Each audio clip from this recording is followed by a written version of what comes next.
Assalomu alaykum. Bugungi mavzuyimiz jigar kasalligi to'g'risida. Jigar kasalligi nima deganda, avvalambor shuni bilishimiz kerakki, gepatit deyiladi, to'g'rimi? Mana shu gepatit deyilganda jigarning yallig'lanishidir bu. Jigarda yallig'lanishiga asosiy sabablardan biri bu viruslardir. Viruslar asosan bizda virusli gepatit A, B, C, D ko'proq uchraydi. Buni chaqiruvchi ana shu viruslar organizmga tushgandan keyin organizmda ana shu jigar hujayralarni yallig'lantirishga, ya'ni ana shu viruslar gepatotrop, ya'ni jigar hujayrasiga salbiy ta'sir etuvchi, hujumga o'tuvchi degan ma'noda kelib chiqadi. Jigar hujayralari yallig'langandan keyin jigarda albatta yallig'lanish hisobidan kasallik belgilari dastlab birdaniga bo'lmaydi, lekin sekin buni o'zini yashirin inkubatsion davri bor. Ana shu muddat ichida tushgan organizmga tushgan virus sekin rivojlanib ortib boradi hamda ma'lum vaqt o'tgandan keyin klinik belgilar paydo bo'ladi. Bu yerda biz ko'proq virusli gepatit A'ni gapiradigan bo'lsak, bu shundayki ko'proq 5 yoshgacha bo'lgan maktab hamda bog'cha davrlarida uchraydi. Buni davolash rejimi asosan statsionar holatda yoki uydagi sharoit holatlarda doktorlar bilan, shifokorlar bilan maslahatda olib boriladi. Bizga mana shu doktor Ali klinikamizga kelayotgan bemorlarning aksariyati surunkali gepatitlar B, surunkali gepatit C, surunkali gepatit D, B bilan birga qo'shilgan holatlarda hamda sirroz holatlarida ko'p murojaat qilishyapti. Men mana shu 36 yillik infeksion больницада, yuqumli kasallik shifoxonasida ishlash jarayonida orttirilgan tajribamlarga asoslanib, mana shu bemorlarni ko'rish jarayonida shuni bir o'zim aniqlik kirityapmanki, kelayotgan bemorlarda aksariyati asosan shikoyatlar qanday bo'ladi bularda? Gepatit B, C, D bo'lgandan keyin bularda holsizlanish, ishtahani pasayishi, o'ng qo'riq ostida og'riq sezishlar, shu bilan birgalikda og'riq arqa qopqoqlarga berish holatlari, siydik ranglarning qizarishi, ko'z ranglarida sarg'ayishlar, axlatni ranglarini o'zgarish, ba'zida axlatda shu qabziyat holatlari ko'proq uchramoqda. Bemorlarimiz bilan gaplashgandan keyin ana shu o'zini obyektiv hamda subyektiv holatlari, shu bilan birgalikda bemorlar olib kelgan analizlarga asoslanib turib, biz asosan ko'proq nimalarga e'tibor berishimiz kerak? Virusli gepatit bilan og'ridimi? Bu yoqqa keladigan bemorlar ko'p surunkali gepatit yoki sperxod sirroz yoki sirroz holatida bo'ldimi? Biz ko'proq ahamiyat beradigan analizlar bu qonni umumiy analizlari. Chunki surunkali gepatit hamda sirroz holatlarida albatta qonda kamish holatlari kuzatiladi. Bu degan so'z qoni kamaydi. Demak, organizmda kislorod taqchilligi namoyon bo'lyapti. Kislorod taqchilligi hisobidan endi yallig'langan jigar hujayrasini tiklanishi ham sekin sust bo'ladi. Ikkinchisi, qonda ferment bilirubin albatta ko'rishadi. Sababi mana shu ALT, ASTlarning ko'tarilishi, demak virus organizmga tushgan, namoyon bo'lgan, mana shu organizmga tushgandan keyin demak jigar hujayralariga hujum boshladi. Ya'ni yallig'lanish boshlandi. Ana shuni hisobidan endi ferment bilirubinlarda orish holati kuzatiladi. Shu bilan birgalikda endi qilinishi lozim bo'lgan analizlar timol probasi hamda ishqoriy fosfatazani albatta ko'rishimiz shart. Jigardagi holatlar, ayniqsa kelayotgan bemorlarda aksariyatida jigar holatdagi virus kasalligi bilan qo'shimcha ravishda jigar yog' bosishi, gepatozlar bilan birgalikda kelyapti. Ana shu shelishni fosfataza degan analizimiz jigarda yog' bosishlar holatlari qanchalik darajada bo'layotganini aniqlik kiritib beradi.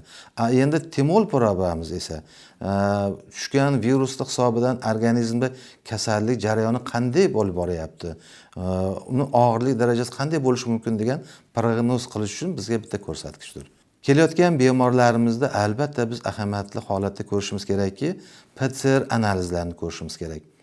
Gepatit B bo'ladimi, C bo'ladimi, D bo'ladimi, PCR holatida aniqlik kiritib ko'rib turib, uni sanog'i qancha bo'layapti, sanog'iga qarab turib biz kerakli mana shu mahsulotlarni qanaqa holatda dozasini qanchalik miqdorda tavsiya qilishimiz uchun bizga bitta yo'nalish bo'ladi.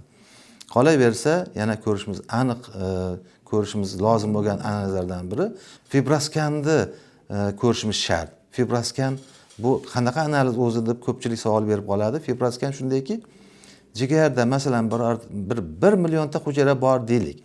Har bitta hujayraning atrofida yumshoq qo'shma to'qimalar mavjud.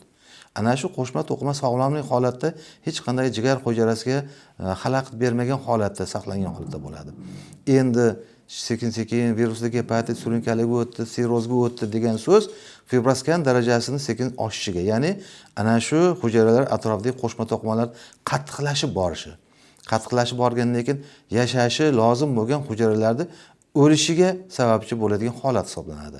Ana endi o'lib borgan sari qo'shma to'qima qattiqlashib bordi. Demak, jigardagi holatni og'irlashib borishiga, o'zidagi klinik belgilarni ortishiga, kasalni shikoyat qilish darajasi ortishiga bitta sabablardan biri. Ana shu fibroskanga qarab turib biz jigarda qanchalik darajada faoliyat olib boryapti, jigar funksional holatni bajarish fiziologik holatdan qanchalik darajada salbiy holatga o'tdi deb baho beramiz va natijada ana shu hamma analizlar jamlamasini ko'rgan holatda biz kerakli mahsulotlarni tavsiya qilamiz. Endi ko'pchilikda shunday holat bo'ladiki, doktor menda S bor edi. To'g'ri, S tushgan bo'lishi mumkindir. Qachon tushganini bilish juda qiyin. Sababiki S'ni biz ko'proq meditsina tilida sokin qotil deb hisoblaymiz. Sababi virus tushdi, qanday uslub bilan, qanday yo'l bilan tushdi? Tushgandan keyin darrov klinik belgi paydo bermaydi. Bir necha yillar o'tib ketishi mumkindir. Ana shuning uchun u klinik belgi yo'q, o'zini sog'lom hisoblaydi. Ba'zi holatlarda qaysidir kasallik nuqtai nazaridan analiz tekshirganda ifada uslubida S topilib qolinadi va natijada PCR qilgandan keyin sonog'igacha ko'rsatib beriladi. Sokin qotil deyishiki, o'sha klinik belgi darrov bermaganligi uchun o'zini sog'lom his qilib yuraveradi. Natijada bir qancha vaqt o'tgandan keyin holsizlanish holati paydo bo'ladi. Holsizlanib bir nechta doktorlarga uchrashadi, terapevtga uchraydi, gematologga uchraydi, qoni kamayib boradi. Keyin tekshirilganda ba'zi S chiqib qoladi. S chiqqandan keyin albatta infeksionist mutaxassisga uchrashgandan keyin kerakli dori muolajalarni tavsiya qilinadi hamda shu S'ni hozir chiqqan dori mahsulotlari bor, ximiyaviy dorilarimiz bor. Bular ham 3 oy ichida virusli gepatit C'ni viruslarni to'liq yo'qotadi. Lekin ko'pchilik shuni o'ylaydiki, mana men virusdan qutuldim endi yaxshiman-ku deb parhezga ham e'tibor bermaydi, kerakli bir rejimlarga ham e'tibor bermaydi, to'liq haligi fizik holatda yuraveradi. Natijada u adashgan holat bo'lib qoladi. Nimagaki, virus qachon tushgan, jigara qanchalik talafot ko'rsatganini bilmaydi. Menda virus yo'qoldi, men sog'lomman deb hisoblab qoladi. Ana shunday qilmaslik uchun virus chiqdimi S? Xo'p, mayli 3 oy kurs lecheni qilindi, viruslardan batamom tugatildi. Lekin jigarda holatiga ahamiyat berib qo'yib, kerakli holatda jigarda doshlov ishlarini olib borishga to'g'ri kelib qoladi. Endi B bilan D deb ko'proq biz murojaat qiladiganlar ko'p bo'ladi. Hamda mana shu kunda ham mana shu doktor Ali klinikamizga kelayotgan bemorlarda aksariyatida gepatit B hamda D aniqlangan bo'ladi. Buni aslida ana shu kelib chiqish asosiy manbai nima degan savol tug'iladi. Buni asosan B hamda D ni yuqish yo'llaridan biri ineksion yo'l bilan turli muolajalar olish. Ayniqsa mana ayollarimiz manikur, pedikur qilishadi, kosmetologga borishadi, turli ineksiyalar olinadi, tish doktorga borib tishni davolatishga borishadi. Ana shunday holatda virus tushib qolgandan keyin bir necha vaqtdan keyin, yashirin davrdan keyin klinik belgilar paydo bo'lib, bemorlarda bezovtalik holatlari kuzatiladi. Davolanish jarayoni to'g'ri shifoxonada olib boriladi. Shu bilan birga aytsam, bizda mana hozir doktoralik klinikamizda biz bir ajoyib holatda mana shu yerda chiqarilgan tabiiy biologik mahsulotlarimiz bilan jigar davolash ishlarini olib boryapmiz. Natija a'lo darajada. Ana shu PCR analizlari juda ham tezlik bilan pastga tushish holatlari, даже fibroskan to'r ko'rsatgan bemorlarda shunday holatlar bo'ladiki, ularda bitta yo'li qoladi. Yo jigarni perostatga qildirish kerak, yoki deylik, shunday qiyinchilik holatda yurishlari kerak. Lekin ana shu fibroskan to'r, даже shunday holatlar bo'ldiki, fibroskan 2 ga qaytgan holatlarni kuzatdik.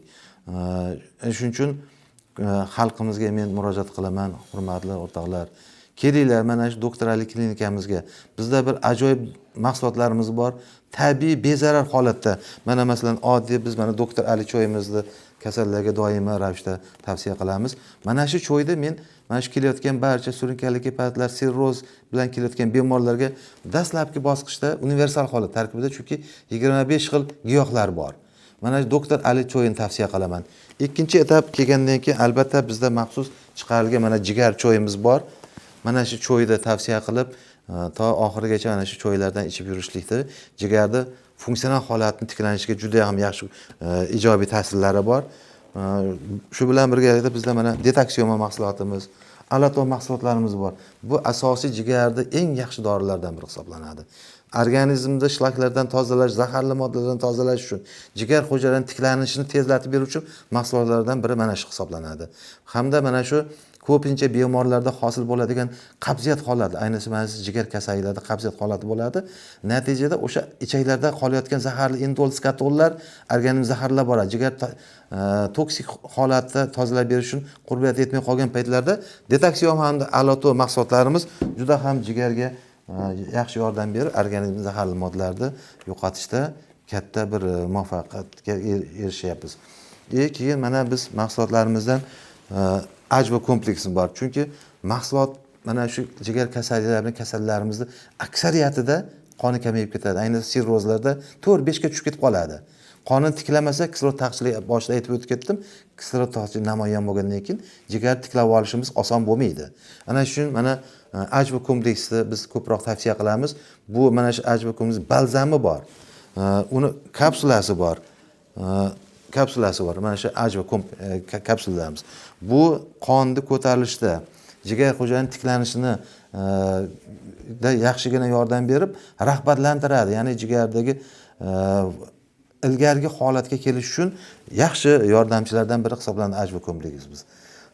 Shu bilan birga biz ko'proq muvaffaqiyatli foydalanyapmiz.